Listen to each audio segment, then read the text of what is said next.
Hello, this is Bruce, and in this short video I'm gonna show you a new technique which I'm using for future projects.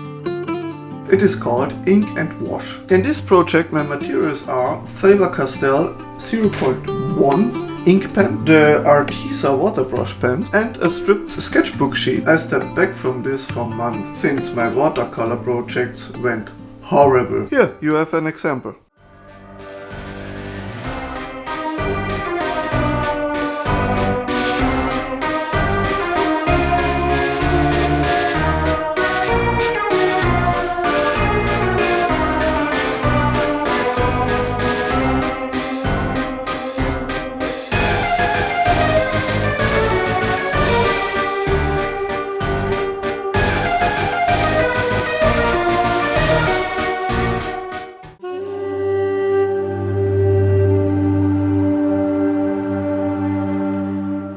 By using the water brush pens, I have to pre-mix my colors on a palette, and this is laborious. Except of this little tree, the pyramid scene is my first try on this technique, but it has many advantages.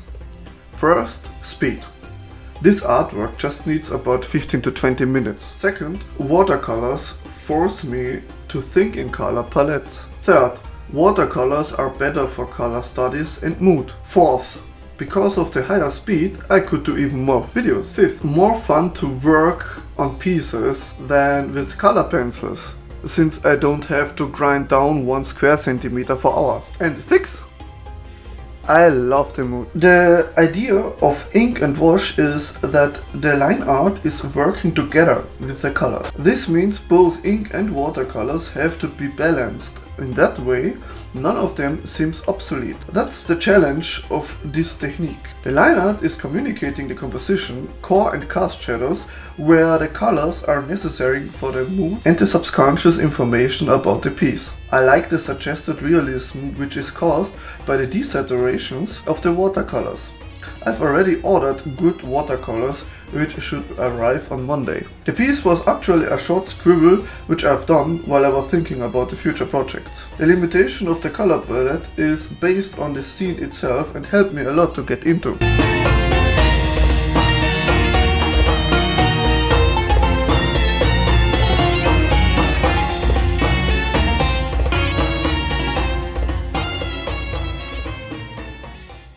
The warm brown tones got balanced by the cold blues of the sky, the cool green of the trees.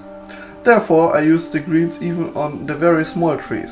I guess the mood comes through very well. But let me know in the comments, do you feel like you are in a desert and a bit concerned about water?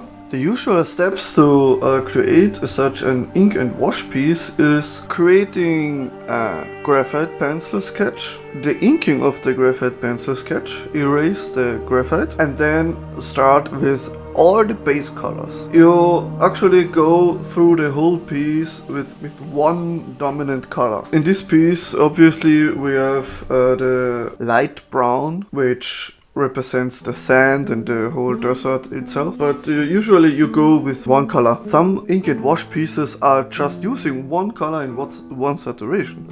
Maybe some hints of shadows and they are done. Actually a very minimalistic approach of creating artworks. But the challenge, the main focus is to communicate the basic mood. If I have a city scene, then I want to communicate a kind of rushy and busy mood to the viewer, since cities are usually busy. Everyone knows it. If I have a scene of a cabin nearby the woods, then I would use a very calm mood, since rural landscapes are basically calm and refreshing and peaceful.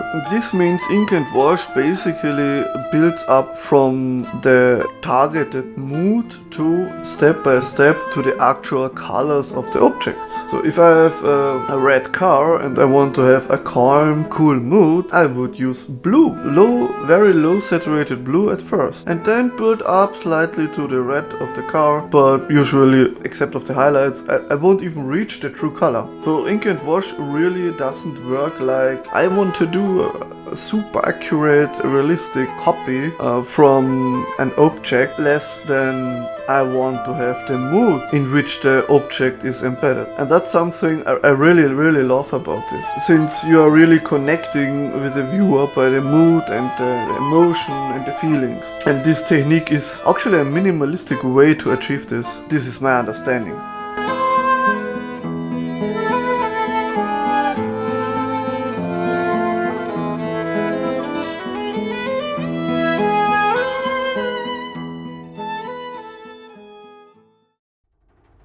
Please consider subscribing, liking and sharing this video. As you right now, I'm going to move forward with this new style. I've planned to do even more videos, maybe 2 or 3 a week. And thanks for watching. Have a wonderful day.